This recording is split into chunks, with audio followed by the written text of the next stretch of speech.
दुलाराय बर' फरायसा आफादनि जोनोम सान 15 फेब्रुआरि बे गोथार बुब्लियाव आङो आथिखालनि दुलाराय बर' फरायसा आफादनि गासै बिबानगिरि बिथांमोनजों लोगोसे दुलाराय बर' हारिनि गासै हारि सिबियारि आइ आफा बिदा फंबाय गासैनिसिमबो आंनि गोरबोनिफ्राय मोजां हामलायनाय आरो सिबिनायखौ बावहरबाय। थारैनो जोबोद गोजोनथाव सान गाबोननि जि 15 फेब्रुआरि सान बेजों लोब्बा लाखिनानै आंनि फारसेनिफ्रायबो आंनि हामलायथिखौ मिथिनो लुबैनायनि थाखाय आं गिबियावनो नोंथांमोननिसिम गोरबोनिफ्राय साबायखर जासिहरबाय।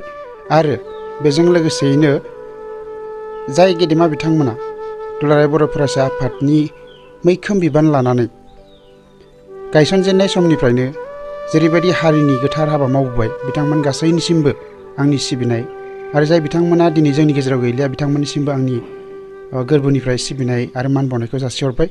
आरो बे बुब्लियाव जाय बिथांमोना आथिखालनि बिबान लानानै दङ बिथांमोनाबो बर' हारिनि जौगानायनि दावगानायनि हारि हिसाबै थांना थानायनि थाखाय गोथार हाबाखौ मावलांबाय थानो हाथों बेखौनो मिजिंथिनानै आङो फैबाय थानाय एबसुनि जि जोनोम सान बे बुब्लियाव आंनि फारसेनिफ्राय गोरबोनि सिबिनाय आरो गोजोन हामलायनायखौ बावहरबाय। गोजोन्थों।